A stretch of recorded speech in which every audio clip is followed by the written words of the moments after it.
Hello everyone, आप सभी का स्वागत है लेट्स स्टडी द बेसिक में। मेरा नाम मिनी शर्मा। तो चलिए आज करते हैं NCERT class 6 history chapter number 6 new questions and ideas के क्वेश्चन आंसर्स। तो चलिए, describe the way in which the Buddha try to spread his message to the people. तो बुद्धा ने ऐसे कौन से तरीके अपनाए जिससे उनके मैसेज को जो आम जनता है वो काफी इजीली समझ पाए। तो दो तरीके थे। पहली बात, उन्होंने सोचा कि मैं अपनी जो टीचिंग है वो उनको उस लैंग्वेज में दूंगा जो वो लोग समझते हैं, जो कॉमनली यूज करते हैं। ठीक है, क्योंकि अगर मैं किसी और लैंग्वेज में बोलूंगा तो जो कॉमन पीपल है वो उससे कनेक्ट नहीं कर पाएंगे। दूसरा, उन्होंने कहा कि आप मेरी शिक्षाओं को, मेरे मैसेज को एज इट इज अपना मत लो, आप सोचो उसके बारे में कि क्या ये आपके लिए इंप्लीमेंट है या नहीं। So he conveyed his teaching in Prakrit language. ठीक है, उस टाइम की ऑर्डिनरी लैंग्वेज थी Prakrit language, which was very commonly use at that time. He motivate people to think over his message, so people were more involved in his teaching। अब इसी एक line से आपके लिए भी एक आंसर है कि जो आपको पढ़ाया जाए आप एज इट इज उसको याद मत करें, प्लीज आप समझे उसका मैसेज, उसका जो मॉरल है वो निकालने की कोशिश करें, ताकि आपको कोई चीज रटने की आवश्यकता ना पड़े। क्योंकि हम जब रटते हैं ना तो हमें रटने के लिए याद करना पड़ता है, पर जब हम समझते हैं ना तो हमें उसको समझने के लिए याद नहीं करना पड़ता है ना।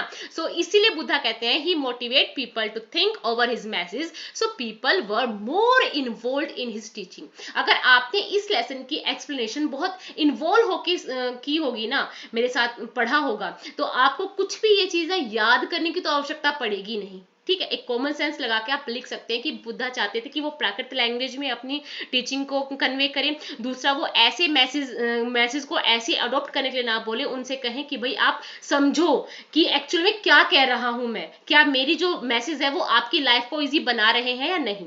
नाउ राइट वेदर ट्रू और फॉल्स। अब हमें ट्रू और फॉल्स बताने हैं। The Buddha encourage animal sacrifice. क्या बुद्धा ने एनिमल सेक्रीफाइस को एनकरेज किया? नहीं, बिल्कुल भी नहीं।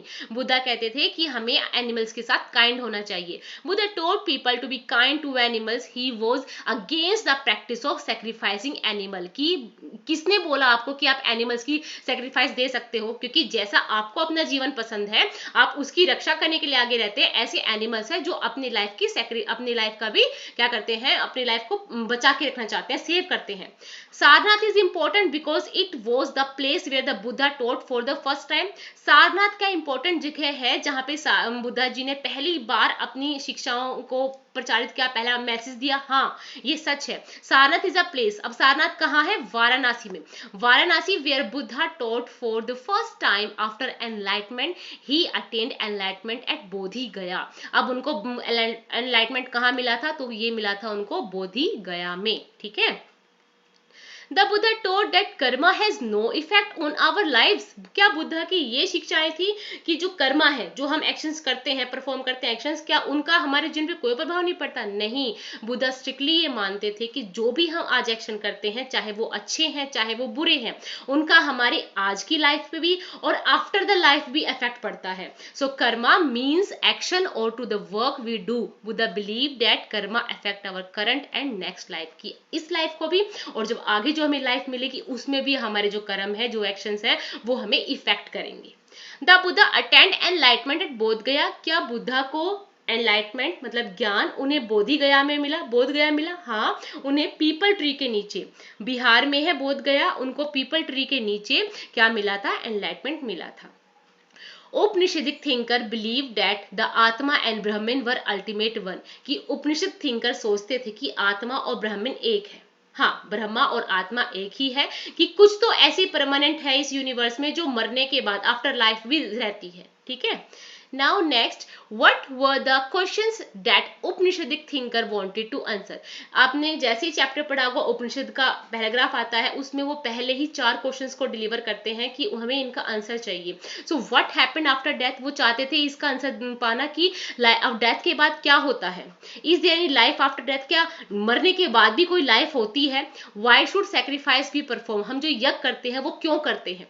Is there something permanent in universe which last even after death, क्या मरने के बाद भी इस यूनिवर्स में कुछ परमानेंट है, कि आत्मा है, ब्रह्मा है, क्या है, कैसे दिखते हैं और क्यों है और कहाँ पे प्रेजेंट है. So what happen after death, is there any life after death, कि मरने के बाद भी कोई लाइफ होती है. Why should sacrifice be perform, and is there something permanent in universe which last even after death. Okay, what were the main teaching of Mahavira. अब जैसे बुद्धा की टीचिंग्स थी, ऐसी महावीरा की भी टीचिंग है. वो क्या कहते थे, person who wishes to know the truth must leave his and her home, कि जो भी एनलाइटमेंट चाहता है उसे अपना घर छोड़ना पड़ेगा, अपने कंफर्ट जोन से बाहर आना पड़ेगा.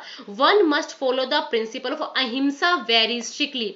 महावीरा हमेशा कहते थे कि अहिंसा ही अपनाना चाहिए. गांधी जी का भी यही स्लोगन था ना, अहिंसा परमो धर्म.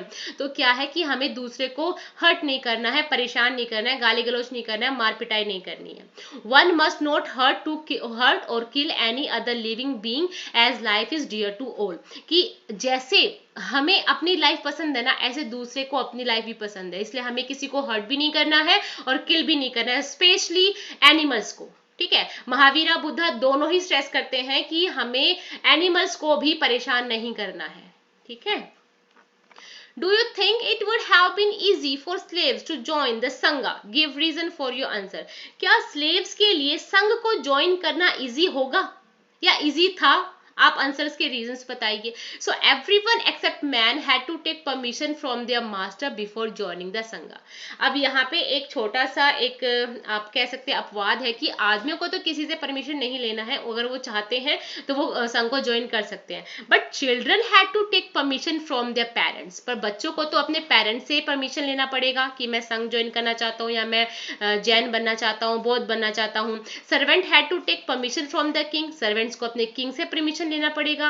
The wives from their husband. Wives को अपने हस्बैंड से पूछना पड़ेगा कि क्या मैं जा सकती हूँ. And the slaves from their master. और जो स्लेव्स हैं उनको अपने मास्टर से. अब देखो इनके लिए तो फिर भी इजी हो जाता है, बट एक जो वाइफ है और स्लेव्स है इनके लिए काफी मुश्किल हो जाता है छोड़कर जाना. ठीक है, और इनको कोई परमिशन भी नहीं देता इजीली कि आप जा सकते हो. So it would have been easy for the slaves to it wouldn't have been easy to for slaves to join the sangha because slaves had no rights. कि स्लेव्स के पास कोई राइट्स ही नहीं थे कि वो अपने लिए कुछ बोल सके या कुछ कर सके. Slavery was very common and masters were not very kind. की स्लेवरी तो बहुत कॉमन थी पर जो मास्टर्स थे वो काइंड नहीं थे. ठीक है.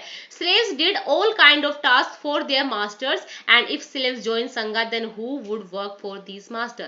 कि slaves थे वो अपने मास्टर के सारे काम करते थे, और अगर स्लेव ही ज्वाइन कर लेंगे संघ को तो मास्टर्स का काम कौन करेगा. तो देखो स्लेव्स के लिए कितना एक तरीके से आप नरकपूर्ण जीवन कह सकते हैं कि उन्हें अपनी लाइफ के डिसीजन लेने का भी अधिकार नहीं था, क्योंकि because they had no rights. Slavery was very common and master were not very kind. Slaves did all kind of tasks for their master. If slaves joined संघा then who would work for this master. I hope आपको ये question से काफी easy लगे होंगे, समझ में आया होगा. ऐसी ही अच्छी वीडियोस के लिए बच्चा कीप वॉचिंग. Thank you.